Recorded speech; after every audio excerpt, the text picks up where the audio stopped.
काला साया। यूं तो बनारस घाट अपनी खूबसूरती के लिए बहुत प्रचलित है, पर घाट के किनारे कई राज लिए बैठे हैं।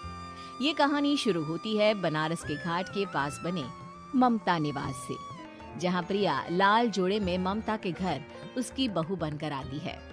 आओ आओ बहू, घर को अपने पैरों से पवित्र करो।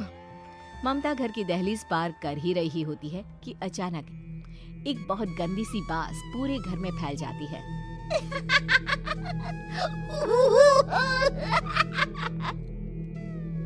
ये बदबू और ये आवाजें, ये कौन हंस रहा है माँ?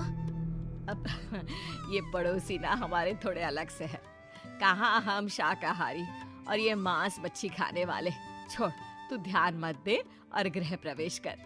और हाँ बहू, अपनी सास की एक बात हमेशा याद रखना, इन पड़ोसियों से तो कभी बात नहीं करेगी। अच्छे लोग नहीं है ये। अपनी सास की ये बात मानेगी ना बेटा? हाँ माँ, जो आपकी मर्जी, मैं उनसे बात नहीं करूंगी। अगले दिन प्रिया अपनी पहली रसोई बनाने रसोई घर में जाती है। ये छोकी बात तो नाक में जा रही है। एक काम करती हूँ, खिड़की खोल देती हूँ। प्रिया खिड़की खोलने जाती है। इतने जाले, लगता है इस खिड़की को कभी खोला ही नहीं गया। पर ऐसा क्यों? ओह, नॉन-वेज की स्मेल आती होगी ना। 2 मिनट के लिए खोल लेती हूँ, फिर बंद कर दूंगी। प्रिया खिड़की खोलती है। खिड़की खोलते ही उसकी नजर सामने वाले घर की खिड़की पर पड़ती है, जहाँ एक लड़की खड़ी होती है। हाथों में मेहंदी, लाल रंग की साड़ी, बिल्कुल सजी धजी, मानो प्रिया की तरह ही वो भी नई नवेली बहू हो। वो प्रिया को देखकर मुस्कुराती है। हे भगवान, माँ ने तो इनसे बात करने को मना किया था। प्रिया फौरन ही खिड़की बंद कर देती है और तवे पर चढ़े रोटी की ओर देखने लगती है, पर वहाँ रोटी न होकर मछली पड़ी होती है। ये क्या? पहली ही रसोई में इतनी बड़ी गलती। हे भगवान, अब मैं क्या करूं? प्रिया बहुत डर जाती है और फौरन रसोई की सफाई करने और फिर सभी के लिए खाना बनाने लग जाती है। जब वो सबको खाना परोसती है, सब तो ठीक है, मैं बेकार में चिंता कर रही थी। हे भगवान, ऐसे ही बस अपनी कृपा बनाए रखना। रात के वक्त जब सब सो रहे होते हैं, तब प्रिया को पायल की आवाज सुनाई देती है, जिससे उसकी आंख खुल जाती है। ये पायल की आवाज कहाँ से आ रही है? प्रिया उठकर उस आवाज के पीछे छत की सीढ़ियों तक जाती है। तभी उसे बच्चे के रोने की आवाज आती है। प्रिया छत पर जाती है तो क्या देखती है? वही लाल साड़ी वाली लड़की अपनी गोद में एक नवजात बच्चे को घुमा घुमा कर सुला रही है। तभी प्रिया की नजर उसके पेट पर पड़ती है। ओह गॉड, ये तो प्रेग्नेंट भी है। सुनिए, बच्चा सो नहीं रहा है क्या? मैं कुछ मदद करूं? नहीं नहीं, आपके घर वालों को अच्छा नहीं लगेगा, मैं संभाल लूंगी। स्नेहा की गोद से बच्चा हाथ मारकर प्रिया की गोद में आने को छटपटाने लगता है। दोनों घर अगल बगल में बने होने के कारण प्रिया उस बच्चे को गोद में ले लेती है। प्रिया के पास आते ही वो सो जाता है। बच्चे का वो स्पर्श रात भर प्रिया भूल नहीं पाती और अगली सुबह वो छत पर कपड़े सुखा रही होती है। तभी उसे एक औरत इशारा करके बुलाती है। स्नेहा कह रही थी, बाबू तुम्हारी गोद में आते ही सो गया।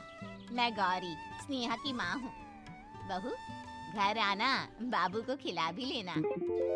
शाम को जब घर पर कोई नहीं रहता, बच्चे से मिलने के लिए प्रिया छिपकर अपनी पड़ोसन के घर चली जाती है और कुछ देर बच्चे को खिलाकर वापस लौट आती है।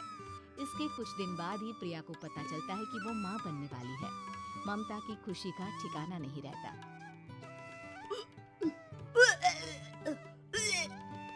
माँ जी, पता नहीं क्यों उल्टी आ रही है।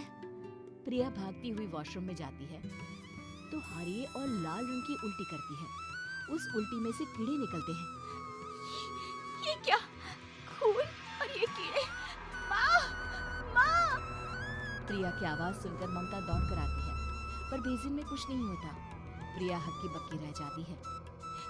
ये सब क्या हो रहा है? प्रिया घबरा जाती है और अपने कमरे में जाकर सो जाती है।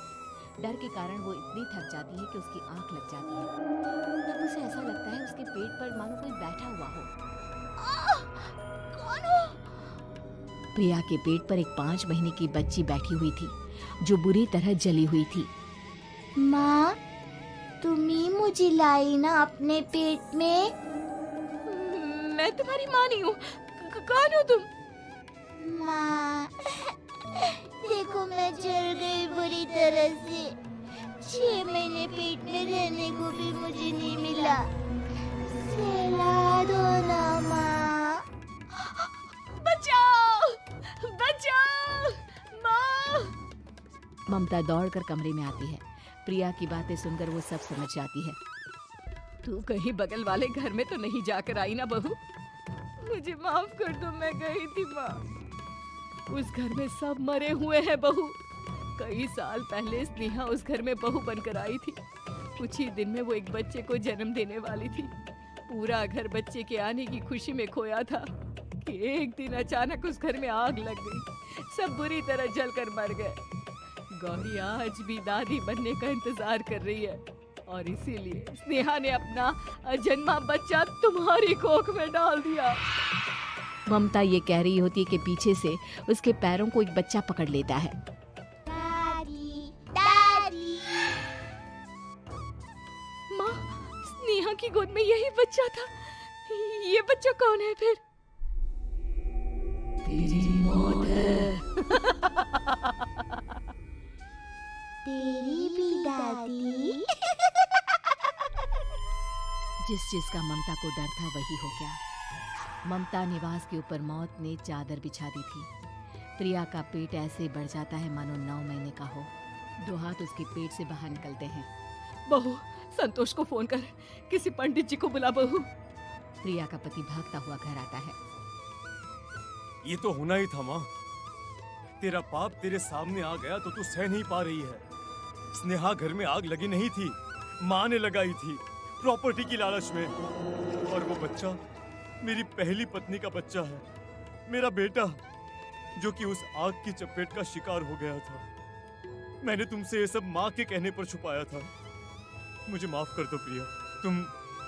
तुम अगर चाहो तो यहाँ से जा सकती हो। मैं तुम्हें किसी भी बंधन में रखना नहीं चाहता। मेरी शादी हुई है आपसे, मैं आपको छोड़ नहीं सकती, पर उससे पहले हमें स्नेहा, उसकी माँ और बच्चे की आत्मा की शांति करवानी होगी। संतोष और ममता गौरी के घर जाते हैं। अंदर सब कुछ जला हुआ होता है। जमीन पर जली हुई लाशें बिखरी हुई थी। ममता रो रो कर अपनी करने की माफी गौरी से मांगती है। प्रिया स्नेहा के घर वालों का अंतिम संस्कार करवा देती है और ममता निवास फिर से आत्माओं के साए से मुक्त हो जाता है।